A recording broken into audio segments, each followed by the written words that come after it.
Hey, Brian Parker, and we have the exciting part 4 of examining the collection lawsuit.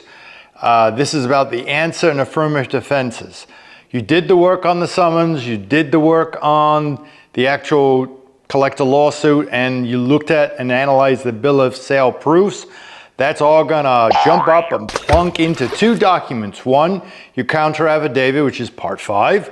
That's the most important video and document. Build your counter affidavit. And this one is part 4, where we'll look at the answer to your basic collection lawsuit. So every lawsuit is made up of counts.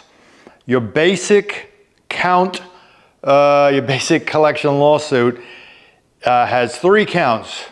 One is the breach of contract, one is a account stated, and the other is a throwaway called unjust enrichment. I have people ask me about that all the time. I figure I'll do a video including it. When you get that document, that summons, I told you in video part 1 how to examine the summons. You looked at the answer at the complaint in part 2. Now we're going to rip apart and put a T by what's true in every paragraph, an F by every paragraph that is false or is unproven. So let's put up a basic breach of contract count, Shazam, and that's your basic breach of contract collection lawsuit. The key with a breach of contract claim is it relies upon usually the terms and conditions of a contract that isn't attached, or just terms and conditions without any backup, or a contract normally that is not the one that you signed. It's going to be referenced as the contract that you sign or part of this lawsuit or the claim against you. It rarely ever is. So you have to analyze the contract and analyze the support of the breach of contract claim. The number 2 count will be the account stated count. The account stated counts, a lot of counts.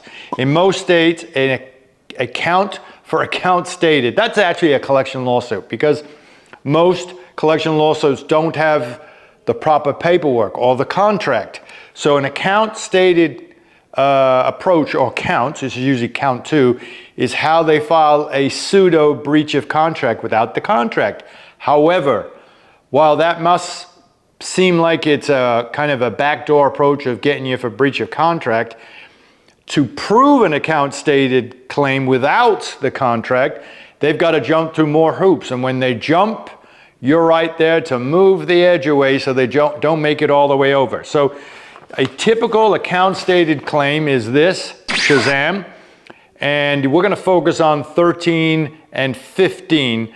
In Michigan and most states, the account stated statute requires it be brought with an affidavit. Why? Because you can't just say it. You got to explain it and support it. And an account stated statute usually references an affidavit, which again, as I always preach, the more documents they attach, the more you can poke holes in their claim, because they don't have the original stuff. They're going to kind of fudge their way through it.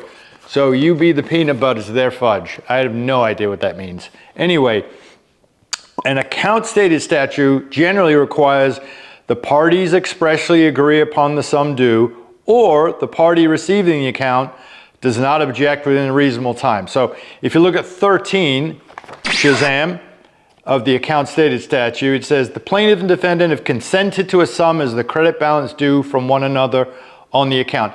That's sneaking in the account stated if you don't answer that properly or respond to it properly. And then if you look at number 15, Shazam,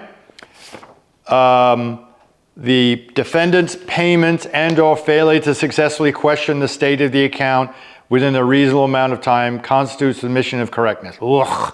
But that's telling you we've got an account affidavit, and by the way, at least in Michigan and other states, if you don't answer an account stated claim that has an affidavit with a counter affidavit, you automatically lose very quickly too. So you'll go out there and find certain companies that are offering you answers on how to answer a lawsuit. If they don't advise you on the counter affidavit, they're wrong, and don't pay them a thing or get your money back. So in Michigan, if you don't file that counter affidavit, and in a lot of states, you're toast, all right? To use the food analogy again. The unjust enrichment count, Shazam, it's a throwaway.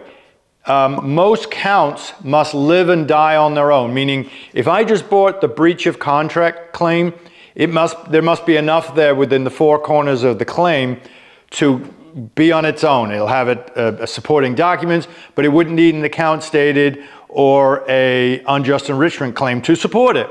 The unjust enrichment claim is BS. You can see that it says the plaintiff incorporates by reference paragraphs 1 through 18. That's not a count or a claim.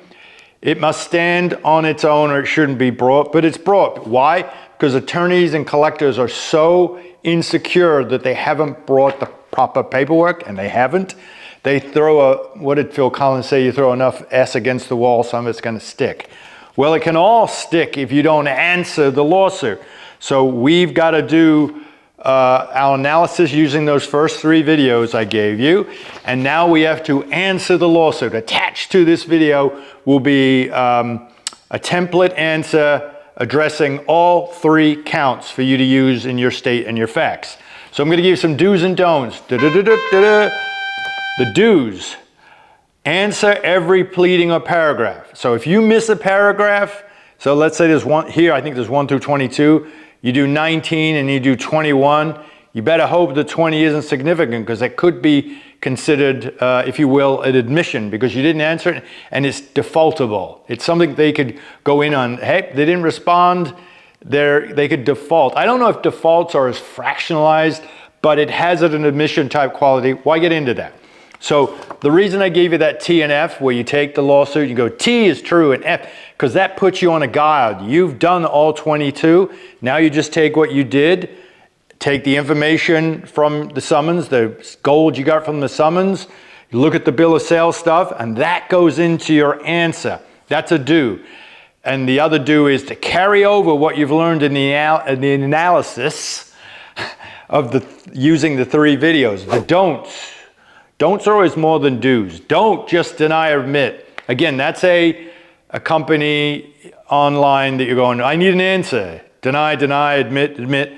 No. Have a reason and a basis for your response to each paragraph and proof. And name them. Exhibit 1, Exhibit 2, Exhibit 3. You can look at my template and my many videos on counter affidavits and how to answer a lawsuit of many different companies that I always have supporting documents, usually their stuff. The counter affidavit, which is video 5, that's your stuff using their stuff. So don't file an answer without affirmative defenses and a counter affidavit. An affirmative defense you file, and you'll see a template that I've attached, it must stand on its own also.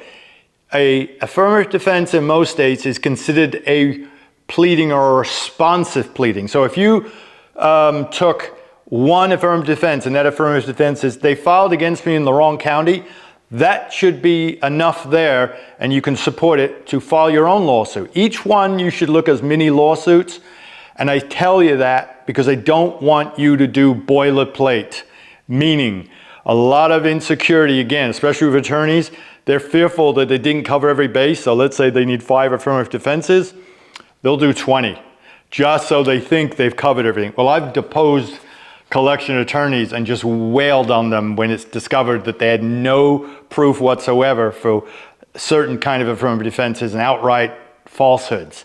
So you're subjecting yourself, you're sticking your neck out if you say something that's not supported or true. Just let that be your guide and your conscience. So part 5 is coming up. That's the all-important counter affidavit. But this is the answer and template affirmative defenses that will be attached to this video. This is part 4, and it's everything you get now. Everything is going to go into your important counter affidavit. We'll see you then. Thank you.